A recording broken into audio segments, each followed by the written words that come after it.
Hello friends, स्वागत है आपका अपने चैनल स्कूल ऑफ इन्वेस्टिंग में, जहां आप सीखते हैं कि किसी भी कंपनी में इन्वेस्ट करने से पहले कैसे उस कंपनी के बारे में डीपली रिसर्च किया जाता है, उसके बिजनेस के बारे में समझा जाता है, उसके फंडामेंटल्स को एनालाइज किया जाता है और फिर हम लोग मन बनाते हैं कि क्या ये कंपनी इन्वेस्ट करने लायक है या नहीं। और यदि है तो क्या प्राइस सही राइट प्राइस होगा जिसमें एक इन्वेस्टर को इसमें एंट्री लेना सही बनेगा, ताकि डाउनसाइड का चांसेस काफी लिमिटेड हो जाए और अपसाइड का पोटेंशियल काफी ह्यूज हो। हेलो फ्रेंड्स, मेरा नाम है मनीष अग्रवाल और आज जिस कंपनी के बारे में हम डिस्कस करने जा रहे हैं वो ऑटोमोबाइल से रिलेटेड एक कंपनी है। कंपनी का नाम है स्टील स्ट्रिप्स व्हील। इस कंपनी का काम क्या है? ये कंपनी बेसिकली क्या करती है, स्टील के रिम्स बनाती है। जो रिम होता है, अपने साइकिल चलाते हैं तो साइकिल के टायर का रिम होता है, बाइक का, गाड़ी का, सभी का जो व्हील होता है उसका एक रिम होता है। तो ये रिम बनाने का काम करती है। इसके बाद इसके बिजनेस के बारे में हम डिटेल में आगे समझेंगे। पहले थोड़ा सा इसके फंडामेंटल्स को समझते हैं, नंबर्स को देखते हैं और फिर देखते हैं कि वैल्यूएशन वाइज ये कंपनी कैसी है। तो इस कंपनी का मार्केट कैप 2650 करोड़ है। तो मैं बोल सकता हूँ कि ये कंपनी अभी बहुत बड़ी कंपनी नहीं है, एक स्मॉल साइज कंपनी है। तो ऐसी कंपनी में आप जब भी इन्वेस्टमेंट करने के बारे में सोचें तो आपको at the same time risk का पता होना चाहिए, क्योंकि ऐसी छोटी कंपनी में इन्वेस्ट करना रिस्क से भरा होता है।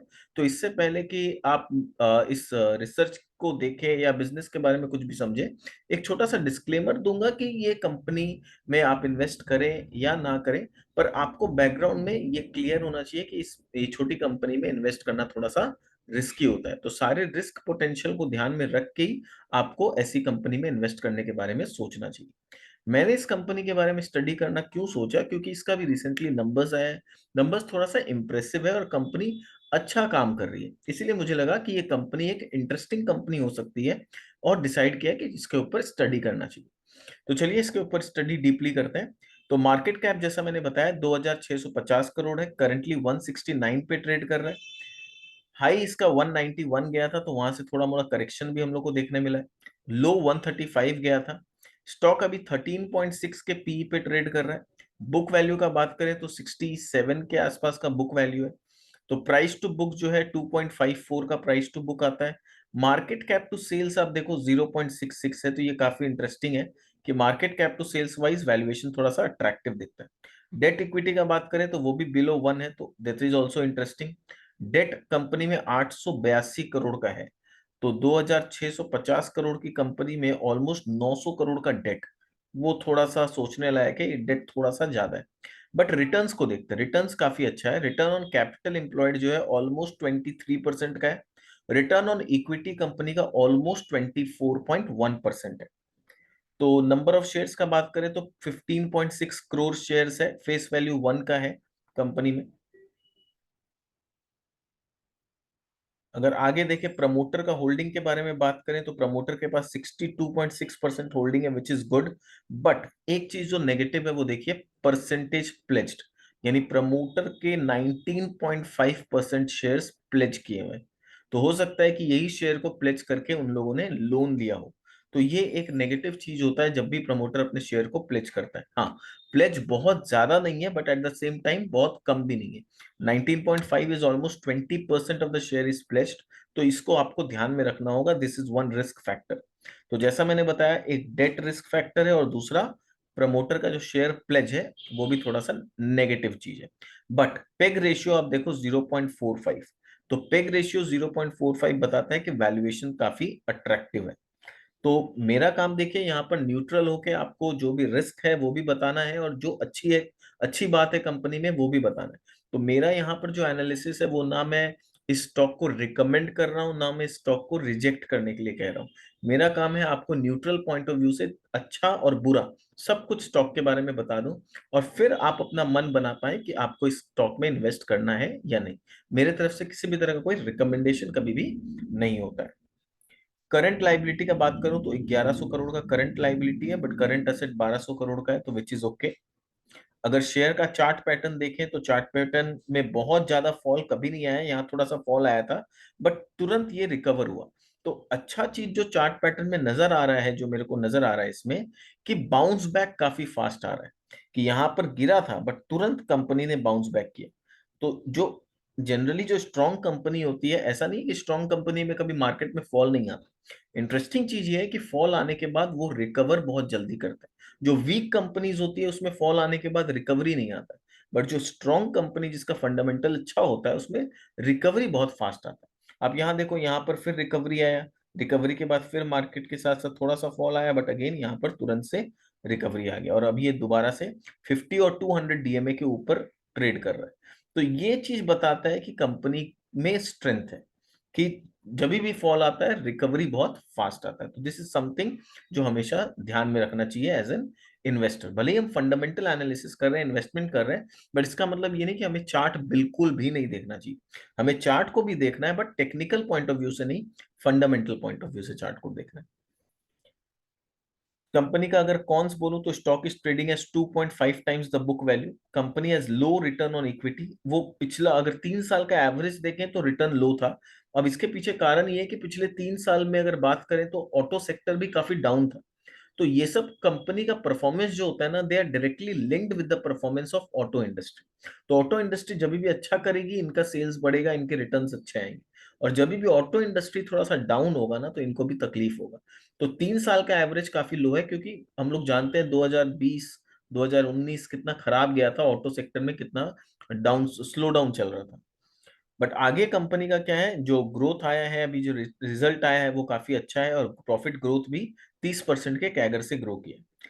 पीयर्स के साथ कंपैरिजन थोड़ा सा एनालाइज कर लेते हैं किस तरह से है।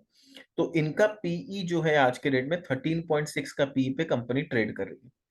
बट बाकी पीयर्स को देखें तो सब कोई 20, 25, 50, 38 के पीई पे ट्रेड कर रहा है। मदरसन का बात करें तो 24 के पी पे ट्रेड कर रहा है। उनो मिंडा ऑलमोस्ट 24 के पी पे, सॉरी ये तो इंडस्ट्री पी है, माई मिस्टेक। मदरसन 59 के पी पे ट्रेड कर रहा है, यूनो मिंडा 58 के पी पे। फिर Motherson wiring 55, endurance technology 44, Exide industry 18.56। तो ये लोग का पी इससे कंपैरेटिवली काफी ज्यादा है। रिटर्न्स का देखते हैं, रिटर्न के मामले में ये जो है return on capital employed, return on equity, return on employed capital. तो अगर इन दोनों के पैरामीटर पे देखें, return on capital employed and return on equity, तो उस मामले में ये ऑलमोस्ट सबसे बेटर है। मदरसन वायरिंग को अगर छोड़ दें तो इसके अलावा बाकी सबसे बेटर रिटर्न्स। तो रिटर्न्स में they are one of the best, और PE wise they are one of the, मतलब वैल्यूएशन वाइज भी they are one of the best. Valuation में सबसे सस्ता है, रिटर्न भी सबसे ज्यादा दे रहा है। ईवी बाई इबिटा का बात करें तो यहाँ भी सबसे सस्ता दिख रहा है, 7.62 के ईवी बाई इबिटा पे ट्रेड कर रहे हैं। प्राइस टू बुक देखें तो 2.54 के प्राइस टू बुक पे है। खाली एक्साइड इंडस्ट्री इससे सस्ता है, बाकी सब इससे महंगा है। तो इससे हम लोग को क्या समझ में आ रहा है, इससे ये समझ में आ रहा है कि वैल्यूएशन अभी काफी अट्रैक्टिव है और पीयर्स के मुकाबले ये बहुत सस्ते वैल्यूएशंस पे अवेलेबल है, और रिटर्न भी पीयर्स के मुकाबले ज्यादा रिटर्न्स बना के दे रहे हैं। तो ये चीज अपने को समझना चाहिए कि इस वैल्यूएशन वाइज कंपनी काफी इंटरेस्टिंग लेवल पे अवेलेबल है। आगे बढ़ते हैं, अब इसके बारे में समझते हैं। क्वार्टरली रिजल्ट्स को देखते हैं। तो क्वार्टरली रिजल्ट्स का अगर मैं सितंबर 21 का बात करूं तो 958 करोड़ का रेवेन्यू था। दिसंबर में थोड़ा सा गिरा, मार्च में 1000 करोड़ हुआ, जून में 1000 करोड़ हुआ, और अभी सितंबर में 1081 करोड़। तो अगर मैं ओवर द लास्ट 3 इयर्स देखूं तो ये हिस्टोरिकली सबसे ज्यादा रेवेन्यू इस क्वार्टर में आया है, 1081 करोड़। एक्सपेंसेस 964 करोड़ का हुआ है। तो ऑपरेटिंग प्रॉफिट 117 करोड़ का इसने किया है, और वो भी हिस्टोरिकली सबसे ज्यादा, अगर देखें पिछले 8-10 क्वार्टर में तो सबसे ज्यादा रिटर्न्स इसी क्वार्टर में आए। ऑपरेटिंग मार्जिन 11% का रहा है, जबकि हाईएस्ट 14% का ऑपरेटिंग मार्जिन तक इन्होंने किया था, बट अभी 11% का है। बट इंपॉर्टेंट है कि एब्सोल्यूट टर्म्स में प्रॉफिट बढ़ रहा है। अदर इनकम ठीक है, 4 करोड़ का है। इंटरेस्ट 21 करोड़ का गया है, जैसे मैंने बताया डेट काफी है कंपनी में, तो उस वजह से इंटरेस्ट का खर्चा थोड़ा सा ज्यादा है।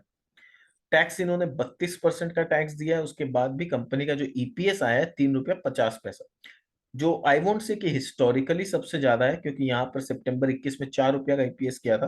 बट उसके अलावा बाकी से कंपेयर करें तो वहां सबसे ज्यादा ईपीएस आया। तो यानी यहाँ पर रिजल्ट अच्छा है।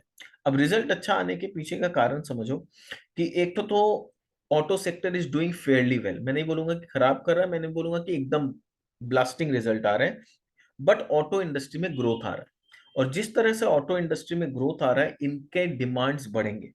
दूसरा, स्टील प्राइसेस काफी लो पे पहुंच गया है। बीच में स्टील प्राइसेस बहुत हाई हो गया था, तो इनका स्टील हो सकता है one of the main raw material है, क्योंकि जो ये लोग बनाते हैं उसमें स्टील का रिक्वायरमेंट काफी होता है। अलॉयस का भी ये लोग बनाते हैं, स्टील का भी बनाते हैं, तो स्टील का प्राइस अगर बढ़ता है तो इनके मार्जिन में दिक्कत आता है। बट फिलहाल स्टील का प्राइसेस गिरा हुआ। बट अगर हम एक चीज देखें, स्टील का प्राइसेस मैंने भी बोला कि इनका रॉ मटेरियल है, तो उसका प्राइस बढ़ता है तो दिक्कत आता है।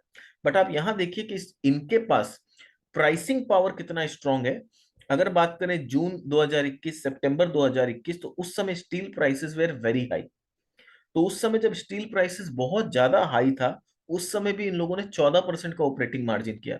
तो इससे ये तो समझ में आ रहा है कि स्टील का प्राइस बढ़ने या घटने से इनके ऊपर ज्यादा इंपैक्ट नहीं आता, इनके पास प्राइसिंग पावर है। अगर स्टील का प्राइस बढ़ता है तो ये प्राइस को पास ऑन कर पाते हैं। That is the strength of the company, and this is very good thing जो हमें कंसीडर करना चाहिए कि इनके पास वो स्ट्रेंथ है कि ये लोग प्राइसिंग को मतलब प्राइसिंग पास ऑन कर पाते हैं।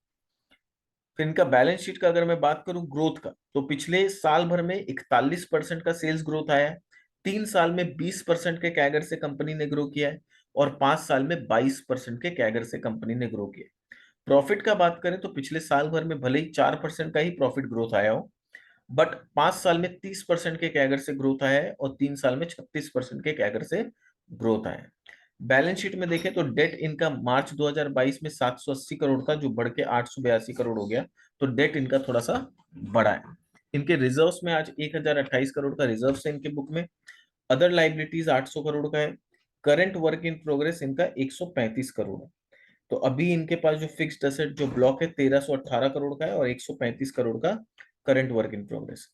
Important thing is cash flow. Operating cash flow आप देखिए मार्च 2022 में कितना स्ट्रांग था। 406 करोड़ का ऑपरेटिंग कैश फ्लो कंपनी ने जनरेट किया था। उसके अगेंस्ट में इन्वेस्टिंग एक्टिविटी में इन्होंने 170 करोड़ का फिक्स्ड एसेट खरीदा या परचेज किया। फाइनेंसिंग एक्टिविटी में 248 करोड़ खर्चा हुआ। वो क्या चीज में हुआ? इन्होंने पेमेंट किया 296 करोड़ का लोन। इंटरेस्ट इन्होंने 85 करोड़ का पेमेंट किया, और डिविडेंड 3 करोड़ का इन्होंने पेमेंट किया। तो ये ऑल टुगेदर हम लोग को समझ में आ रहा है कि कंपनी का कैश फ्लो पोजीशन भी मार्च 2022 में काफी स्ट्रांग रहा। अब इनके डेटर डेज का बात करें तो डेटर डेज धीरे धीरे गिर रहे हैं, almost one of the lowest पे है। यानी पेमेंट इनको फटाफट मिल रहा है। इन्वेंट्री डेज भी फटाफट, इन्वेंट्री भी सर्कुलेट हो रहा है, क्योंकि auto industry is doing well. तो जब इंडस्ट्री अच्छा करती है ना, तो ऑटोमेटिकली क्या होता है, टर्नओवर बहुत फास्ट हो जाता है और बहुत अच्छा हो जाता है। डेज पेबल का बात करें तो ये लोग 110 दिन में अपने क्रेडिटरों को पेमेंट करते हैं। तो all together cash conversion cycle देखिए आप, जो 93 डेज 82 डेज का हुआ करता था, वो घट के एकदम 38 दिन का हो गया। तो which is a very good sign कि कैश कन्वर्सन साइकिल फास्ट हो गया। वर्किंग कैपिटल डेज इनका 90 दिन 100 दिन से घट के 46 दिन पे आ चुका है। और रिटर्न ऑन कैपिटल एम्प्लॉयड जो 7% 9% था, वो बढ़ के 23% हो गया। तो ऑल इन ऑल हम लोग देख रहे हैं कि फंडामेंटली कंपनी काफी इंप्रूव कर रही है, काफी अच्छा कंपनी में काम हो रहा है। अब आते हैं शेयर होल्डिंग पैटर्न। तो शेयर होल्डिंग पैटर्न में देखें तो प्रमोटर के पास 62.6% होल्डिंग है। तो ये होल्डिंग काफी अच्छा होता है, बट एक ही रिस्क जो मैंने बताया, करीब करीब 19 से 20% शेयर इनके प्लेज रखे हुए। तो वो एक नेगेटिव साइन है।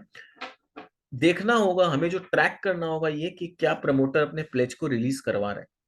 तो वो अगर रिलीज का न्यूज आता है या कोई अपडेट आता है, तो that could be a very positive sign for the company.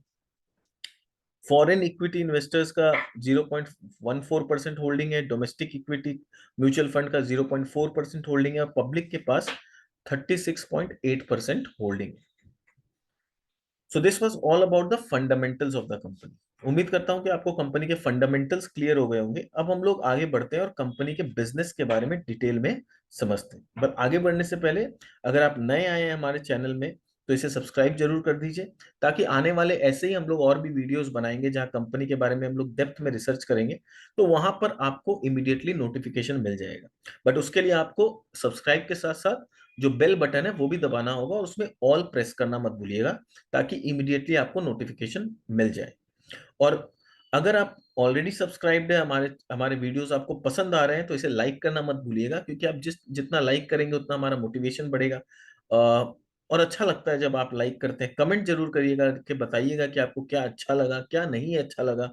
आप और क्या देखना चाहेंगे, किस कंपनी पे वीडियो देखना चाहेंगे, ये हमारे साथ शेयर जरूर करिए। तो यही एक मीडियम होता है, देखिए कमेंट बॉक्स में लिखना एक मीडियम होता है जहां हम लोग एक दूसरे के साथ कम्युनिकेट कर पाते हैं। तो वहां पर मुझे समझ में आता है कि हम जो वीडियोस बना रहे हैं उससे आपको कोई बेनिफिट हो भी रहा है या नहीं, आप और क्या चाहते हैं हम लोग उसमें अपने रिसर्च में और क्या ऐड करें, किस और कंपनी के बारे में स्टडी आप चाहते हैं कि हम लोग करके वीडियो बनाएं। तो दिस इज वन मोड जहां हम एक दूसरे के साथ कनेक्ट कर सकते हैं। चलिए आगे बढ़ते हैं और बिजनेस के बारे में समझते हैं कि कंपनी करती क्या है।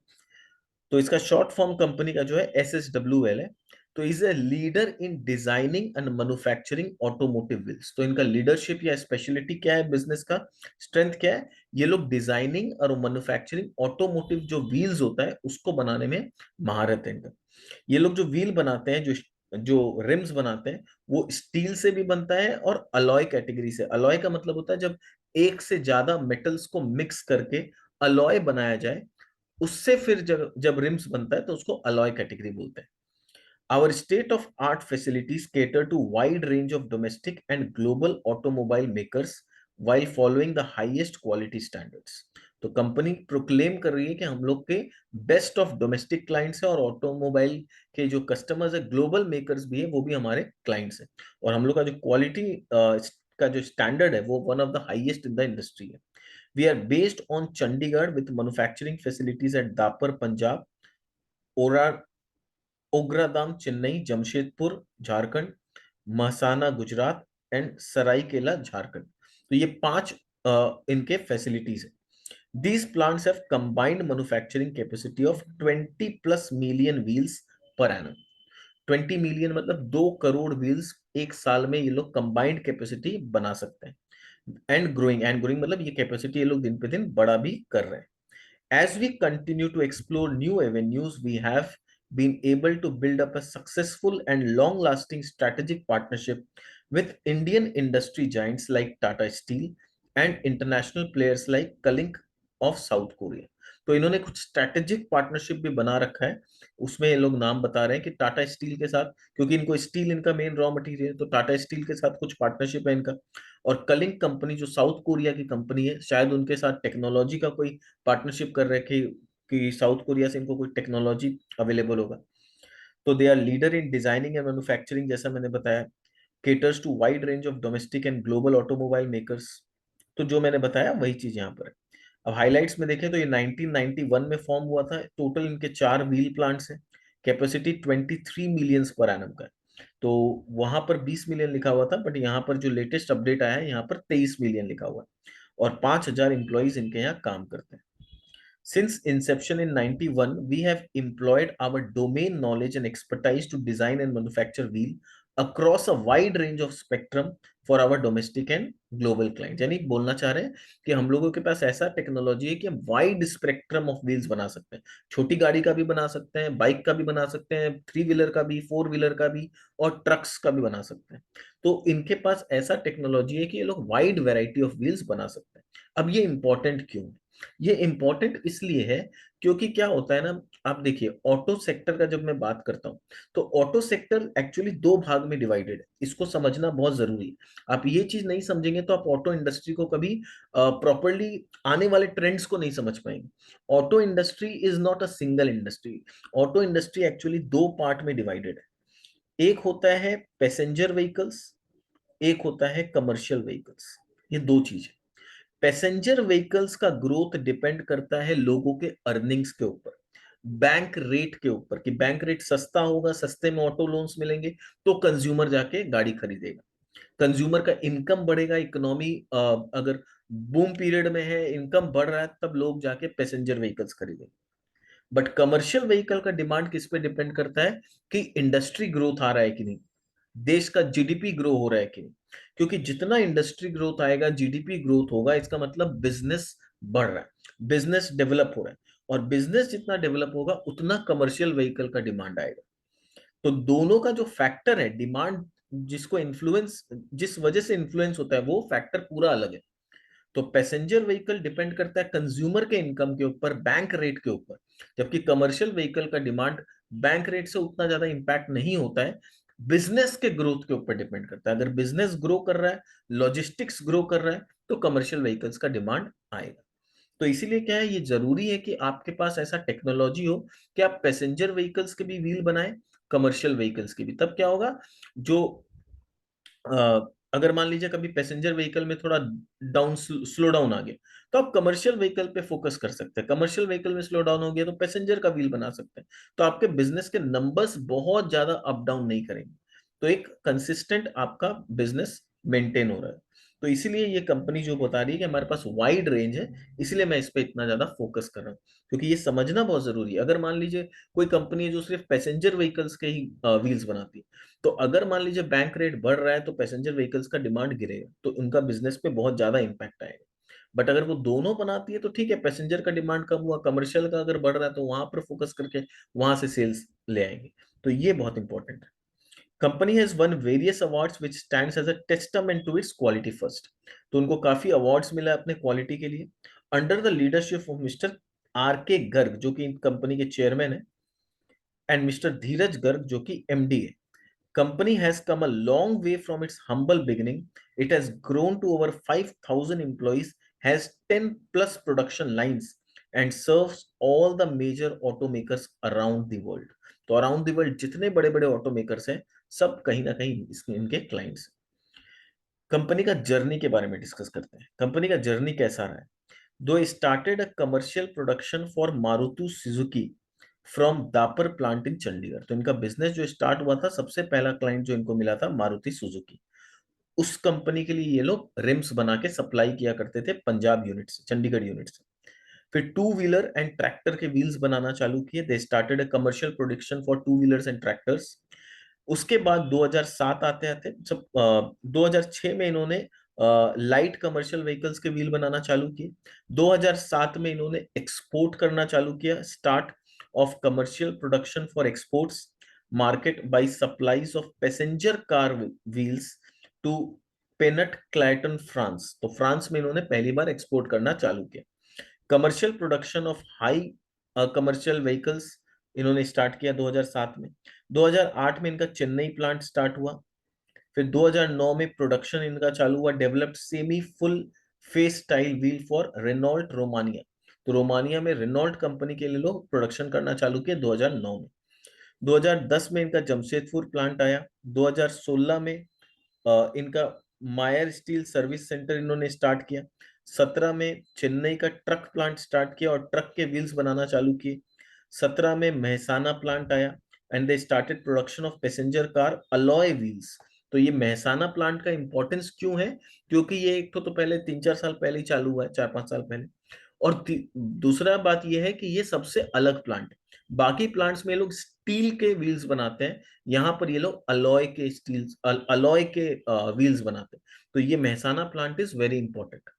फिर इनका हॉट रोलिंग मिल आया सरायकेला प्लांट में। The hot rolling mill at Saraikela was incorporated primarily to provide backward integration, क्योंकि इनको स्टील चाहिए होता है, और स्टील के लिए ये बैकवर्ड इंटीग्रेशन करने के लिए ये लोगों ने ये हॉट रोलिंग मिल बनाया। हॉट रोलिंग मिल का काम क्या है, स्टील को शेप देना, स्टील खरीद के उसको रोलिंग मिल में शेप देना।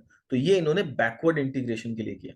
और 21 में मेहसाना प्लांट में इन्होंने कैपेसिटी एक्सपैंड करके 2.5 मिलियन का कैपेसिटी कर लिया। तो ये जो कंपनी का पूरा जर्नी हम लोग पढ़े, उससे क्या समझ में आ रहा है, उससे ये समझ में आ रहा है कि मैनेजमेंट काफी अपने बिजनेस को समझती है।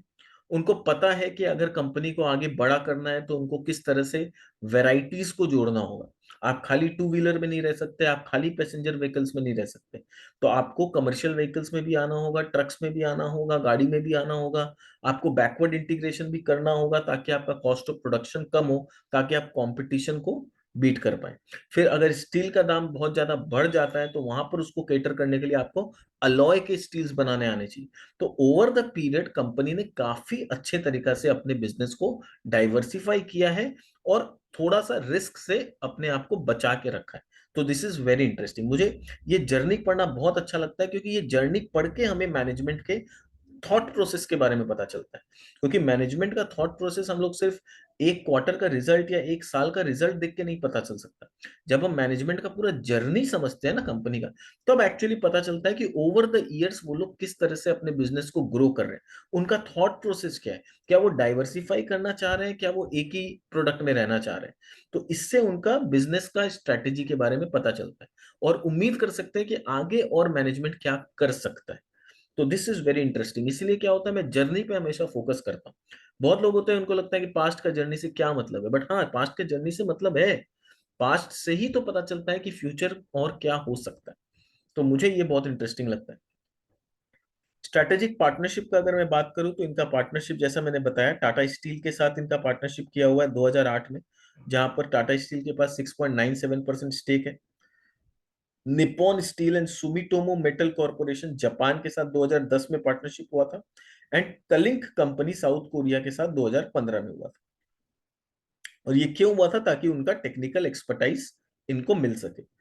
It has entered into technical collaboration with कलिंक company limited South Korea in 15-16 for technology transfer and for setting up alloy wheel manufacturing facility at Mehsana. तो अब समझ में आया कि साउथ कोरिया के साथ जो इनका पार्टनरशिप हुआ था वो किस लिए हुआ था, क्योंकि इनको अलॉय के व्हील्स बनाना नहीं आते थे। तो इन्होंने उनके साथ पार्टनरशिप किया और एक नया प्लांट गुजरात में बैठाया, जहां पर उनके टेक्नोलॉजी की मदद से ये लोग अलॉय के व्हील्स बनाना स्टार्ट की। अब इनका पोजीशन का बात करें तो ऑटोमोटिव व्हील्स में they are one of the leader in designing, manufacturing and supplying automotive wheels under steel and alloy category. It has broad customer base, some of which are Tata motors, BMW, Honda, Maruti Suzuki and few others. Products का बात करें तो आप देख सकते हैं इनके पास क्या क्या प्रोडक्ट्स है। वीडियो को पॉज करके आप देख सकते हो कि कितने अलग अलग वैरायटी का इनके पास प्रोडक्ट्स है। और जो हॉट रोलिंग मिल का मैंने बात किया कि वहां से इनको बैकवर्ड इंटीग्रेशन का फैसिलिटी भी मिलता है। अलॉय व्हील्स का बात करें तो to diversify its product portfolio it is focusing on expanding on alloy wheel segment. The sales volume have grown from 0.5 lakhs, यानी पहले 75 सिर्फ 50,000 व्हील्स बिका करते थे इन 2020 जनवरी, वहां से बढ़ के ये 2.4 लाख व्हील्स हो गया सितंबर 2020 में। तो यानी 6 महीना के अंदर 50,000 से 2.5 लाख तक का सफर इन्होंने तय किया है, विच is a very good growth. इतना अच्छा ग्रोथ बहुत कम कंपनी में देखने मिलता है। It has long term contracts with Hyundai, Kia Motors, Tata Motors, Mahindra, Ford, Renault, सब बड़ी बड़ी कंपनी के साथ ये लोग लॉन्ग टर्म कॉन्ट्रैक्ट कर चुके हैं for supplying the alloy wheels. आप देख सकते हो ये हुंडई का है, ठीक है। हुंडई के अलग अलग ब्रांड्स के लिए ये लोग अलॉय व्हील्स डिजाइन करके ये लोग सप्लाई करते हैं। फिर यहाँ पर किया मोटर्स के साथ इनका अग्रीमेंट है, टाटा मोटर्स के साथ अग्रीमेंट है। तो कौन कौन से वैरायटी में ये लोग कैसा व्हील सप्लाई करते हैं, ये सब आप देख सकते हो। तो these are the long term contracts which the company has with different companies. फिर व्हील, अलॉय व्हील का अगर मार्केट का बात करें तो हुंडई क्रेटा को 100% सप्लाई ये लोग करते हैं, एल्काजार को 100%। तो ऑलमोस्ट सब बड़ी बड़ी कंपनी को आप देखो, हुंडई के सारे वैरायटी को ये 100% व्हील्स यही लोग सप्लाई करते हैं। किया के सेल्टोस में 18% ये लोग सप्लाई करते हैं, सोनेट में 50%, टाइगर में 100%, मैग्नेटाइट में 100%। तो इस तरह से इनका सप्लाई चेन है, ये इनके क्लाइंट्स। डोमेस्टिक अगर बिजनेस एलोकेशंस का बात करें तो 50% मार्केट शेयर है इनका पैसेंजर व्हीकल सेगमेंट में, 53% मार्केट शेयर है mid and high commercial vehicles में, ठीक है, mid and heavy, medium and heavy commercial vehicles. 44% market share है इनका ट्रैक्टर सेगमेंट में, 70% मार्केट शेयर है OTR सेगमेंट में। टू व्हीलर्स और थ्री व्हीलर्स में इनका 30% मार्केट शेयर। तो यानी टू व्हीलर्स और थ्री व्हीलर्स में अभी भी इनको मार्केट पकड़ना बाकी है, अभी उतना बड़ा मार्केट ये लोग नहीं पकड़ पाए हैं। बट बाकी में इनका मोर देन 50% के आसपास का मार्केट शेयर है, विच is a very good number. तो पॉज करके आप देख सकते हैं कौन कौन सा वैरायटी में कितना इन लोग सप्लाई करते हैं, तो ये आप पॉज करके पढ़ भी सकते हैं। अब अगर बात करें तो इनका 100% रेवेन्यू पूरा व्हील से आता है। इंडिया में 76% ऑफ द रेवेन्यू इंडिया से आता है, रेस्ट ऑफ द वर्ल्ड से 23% रेवेन्यू आता है। इनका कैपेसिटी यूटिलाइजेशन जो रहा है ऑटो एंसिलरी में 78% के आसपास का कैपेसिटी यूटिलाइजेशन रहा है। 10.22 लैक्स ये नंबर ऑफ मेटल रिम्स जो इनका मंथली सेल इन्होंने रिसेंटली किया है, तो 10 लाख इनका सेल्स हुआ है। मैन्युफैक्चरिंग लोकेशंस का बात करें तो जैसा मैंने बताया, पंजाब में है, तमिलनाडु में है, जमशेदपुर में है और मेहसाना में। मेहसाना में अलॉय व्हील्स का प्लांट है। कैपेसिटी इनका 23 मिलियन व्हील्स पर एनम का है। डेपर में 10.8 मिलियन है, चेन्नई में 6 मिलियन है, जमशेदपुर में 2.16 मिलियन है और मेहसाना में 2.5 मिलियन है, जिसको ये लोग अभी एक्सपैंड करके 3 मिलियन तक करना चाहते हैं। स्ट्रैटेजिक इन्वेस्टर इनके पास टाटा स्टील है, निप्पॉन सुमिटोमो है, और जैसा साउथ कोरिया की एक कंपनी जो बताया वो भी है। पैसेंजर व्हीकल्स का बात करें तो उसमें कौन कौन से क्लाइंट है आप देख सकते हैं। सब बड़े बड़े, जितने बड़े कंपनी का आप नाम ले सकते हो, all are their clients in passenger vehicles.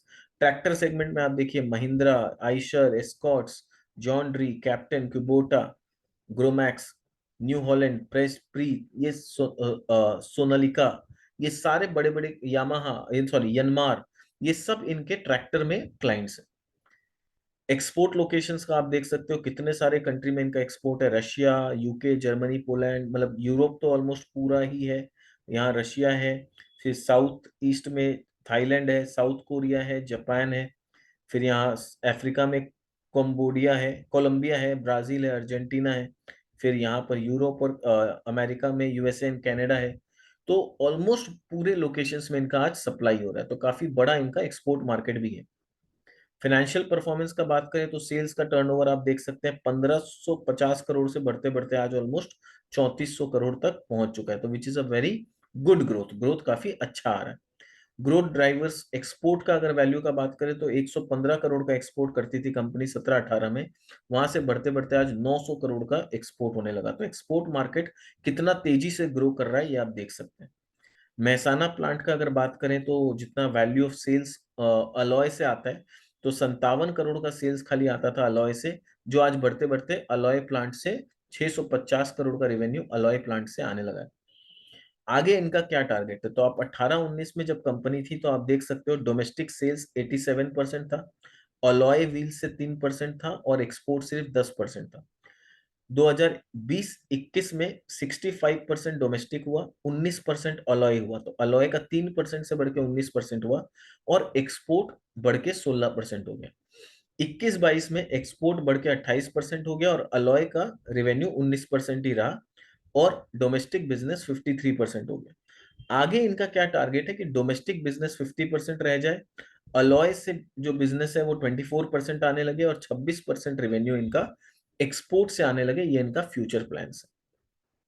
अब आते हैं इसके वैल्यूएशंस को समझते हैं। तो इतना जो हम लोगों ने फंडामेंटल स्टडी किया, कंपनी के बिजनेस के बारे में समझा, अब देखते हैं कि इतना सब कुछ देखने के बाद मेरे हिसाब से कंपनी का क्या जेन्युइन शेयर प्राइस होना चाहिए। अगेन मैं बता दूं, ये मेरे तरफ से कोई रिकमेंडेशन नहीं है, ये जस्ट फॉर एजुकेशन पर्पस है। अगर आपको कंपनी अच्छी लगी, आपका इन्वेस्ट करने का मन है, तो आप अपने फाइनेंशियल एडवाइजर से जरूर कंसल्ट करिएगा, क्योंकि ऑलरेडी एक माइक्रो कंपनी है, प्रमोटर के शेयर प्लेज है, डेट काफी ज्यादा है, तो ऑलरेडी कंपनी में कुछ कुछ फैक्टर्स हैं जो काफी रिस्की हैं। तो अगर आप बहुत कंजर्वेटिव इन्वेस्टर हैं तो I would say try and avoid this company, क्योंकि जब तक प्लेज पूरा रिलीज ना हो जाए I am not very comfortable. अगर आप बहुत ही कंजर्वेटिव इन्वेस्टर हैं, बट अगर आप थोड़े से रिस्क टेकर हैं तो फिर आप अपने फाइनेंशियल एडवाइजर से डिस्कस करके एक मन बना सकते हैं। अभी अगर बात करें, अगर बुल फेज में बात करें, तो मुझे लगता है कि कंपनी का अभी जो FY22 का रेवेन्यू 3560 करोड़ था, उसमें 22% का ग्रोथ FY23 में आ सकता है और कंपनी 4300 करोड़ के आसपास का टर्नओवर कर सकती है विद अ मार्जिन ऑफ 12%। तो वहां से जो कंपनी का वैल्यूएशन निकल के आता है, ये ऊपर 317-320 रुपए तक साल भर के टारगेट के हिसाब से ऊपर जा सकती है। बट ये तब होगा जब एवरीथिंग इज फेवरेबल, सब कुछ एकदम परफेक्टली हो और सब कुछ कंपनी के फेवर में चले। फेयर वैल्यू का अगर बात करूं तो मुझे लगता है कि 17% का टॉप लाइन ग्रोथ आएगा। तो जो FY23 का रेवेन्यू आएगा वो 4150-60 करोड़ के आसपास। इबिटा मार्जिन थोड़ा सा, अगर स्टील का प्राइस बढ़ता है तो 11% हो सकता है। विथ डेट इनका 880 करोड़ का ऑलरेडी है, तो इनका टारगेट प्राइस, जो फेयर प्राइस मुझे आज के डेट में लगता है 219, तो अभी भी अपने फेयर प्राइस से थोड़ा नीचे ही ट्रेड कर रहा है। अब क्वेश्चन आता है फेयर प्राइस से नीचे क्यों ट्रेड कर रहा है इतना ज्यादा, तो मैंने जैसे बताया दो तीन रिस्क फैक्टर के, प्रमोटर के शेयर प्लेज है, तो इस वजह से क्या मार्केट भी थोड़ा सा इन लोग को इनको प्रीमियम वैल्यूएशन देने से डरता है। तो फेयर प्राइस पर जो कंपनी का ग्रोथ के हिसाब से मुझे लगता है 220 रुपए तक होना चाहिए। अगर कुछ नेगेटिव हो जाता है और ग्रोथ सिर्फ 15% का आता है, और 4,000 करोड़ का टर्नओवर आता है और मार्जिन इनका किसी वजह से गिर के 10% हो जाता है, तो ये गिर के 148 145 रुपया तक ज्यादा से ज्यादा नीचे आ सकता है। इससे ज्यादा गिरता हुआ दिखता नहीं है। हाँ, अगर ओवरऑल मार्केट में बहुत बड़ा कोई मंदी आ जाए या अचानक से मार्केट क्रैश हो जाए तो अलग बात है। बट अगर जेन्युइन करेक्शन का मैं बात करूं तो आई डोंट थिंक कि 145 140 से नीचे ये जाएगा। So this was all about my research on the company. उम्मीद करता हूँ आपको ये रिसर्च पसंद आया होगा। आपको क्या अच्छा लगा, नहीं अच्छा लगा, प्लीज कमेंट करके बताइएगा। अच्छा लगा तो लाइक जरूर कर दीजिएगा और अपने दोस्तों के साथ अपने ग्रुप्स में शेयर करिए, खास करके उन लोगों के साथ जो मार्केट में सीरियस इन्वेस्टिंग करना चाहते हैं और लॉन्ग टर्म इन्वेस्टिंग करके एक वेल्थ जनरेट करना चाहते हैं। तो ऐसे ग्रुप्स में जरूर शेयर करिए ताकि वो भी आपके साथ ऐसे नॉलेजेबल कंटेंट देख सके, कंपनी के बारे में जान सके और एक अच्छा इन्वेस्टमेंट करके मार्केट से वेल्थ क्रिएट कर सके। मिलते हैं हमारे नेक्स्ट वीडियो में किसी नई कंपनी के साथ। तब तक के लिए बाय बाय।